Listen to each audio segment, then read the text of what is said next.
మాజీ ఎంపీ వినోద్ మాట్లాడుతున్నారు. ఇప్పుడు ఆ లైవ్ చూద్దాం. మేము వెళ్ళ గురికిన నేను ఆ రోజు come on you watch the videos.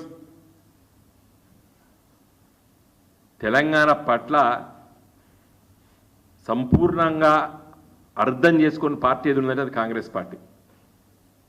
సమస్యల పట్ల అర్థం చేసుకోవాలి.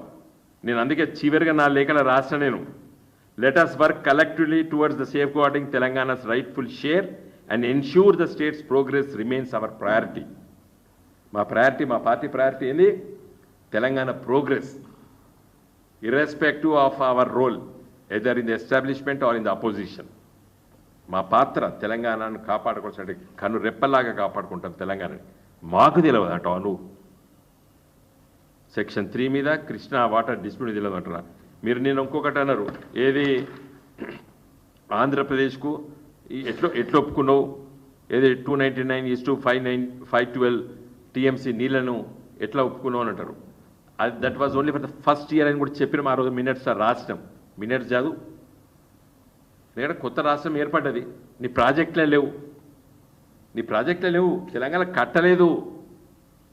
ఇలా పాలమూరు ఎత్తిపోతల పథకం ఇలా దాన్ని నిర్మించడానికి కేటాయింపుల కోసం కొట్లాడుతున్నాం మనం. ఇప్పుడు ఆ రోజు సముద్ర పాలయ్యే నీళ్లు వాడుకోండి అని చెప్పినాం. అదేదో పెద్ద ఆరోపణ చేసి ఈ బీజేపీ వాళ్ళకు కాంగ్రెస్ వాళ్ళకు కొంత అయినటువంటి జ్ఞానం కూడా లేదు ఈ కృష్ణా నదీ జలాల పంపకం పైన. కమాండ్ డిబేట్ రండి, రేపు నేను 7 వస్తాం, డిస్కస్ చేద్దాం. నేను ఇవన్నీ చెప్తున్నా కదా, ఇన్ని కాయిదాలు మీ ముందు పెడుతున్నా. నేను మొదటి రోజు నుండి కేసీఆర్ గారి నాయకత్వాన ఇక్కడ రాష్ట్ర ప్రభుత్వం, అక్కడ పార్లమెంట్లో మేము, ఇరిగేషన్ డిపార్ట్మెంటు పార్లమెంట్లో వాళ్ళ మినిస్టర్ గారి కార్యాలయం చూడండి, లేకపోతే అక్కడ ఉన్నటువంటి సెక్రటరీలో పోయి అడగండి. ఎన్ని వందల సార్లు పోయినాం. అక్కడ ఢిల్లీలో ప్రెస్ మిత్రులను అడగండి, మీరు మీడియా మిత్రులను అడగండి. మేము పోతుంటే ఎన్నిసార్లు వచ్చిండ్రు. ఉమా భారతి గారు, నితిన్ గడ్కరీ గారు, షెకావత్ గారు, కొన్ని సందర్భాల్లో ప్రధానమంత్రి కార్యాలయం. కాబట్టి ఉత్తమ్ కుమార్ రెడ్డి గారికి లేఖతో పాటు ఇవన్నీ కూడా నేను ఇప్పుడే సంతకం పెట్టినా ఇక్కడనే మీ ముందు. ఇది నేను ఇప్పుడు వాళ్ళ సెక్రటరియట్కి సండే కదా, రేపు పొద్దున 10:30కి వాళ్ళ ఆఫీస్లో ఇచ్చేస్తాం. ఇది తర్వాత మీకు అందరు కూడా సాఫ్ట్ కాపీస్ ఇస్తాం. నేను కోరేది ఏంటంటే మిత్రులారా, ఈ విషయాల పట్ల వాళ్ళు చేసేటువంటి ఆరోపణల పట్ల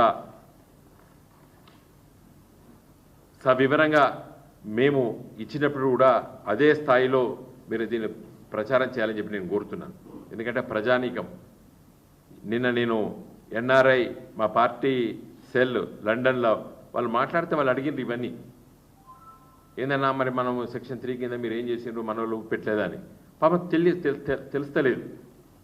కాబట్టి దయచేసి నేను ఇక్కడ ఉన్నటువంటి ప్రెస్ మిత్రులను మిమ్మల్ని అందరం కోరేది ఏంటంటే వివరంగా మా ప్రెస్ మీటు విషయాలు కూడా ప్రజానీకానికి తెలియజేయవలసినటువంటి బాధ్యత కూడా మాతో పాటు మేము ఇది ఉందని తెలియజేస్తూ నేను సెలవు తీసుకుంటున్నాను. జై తెలంగాణ.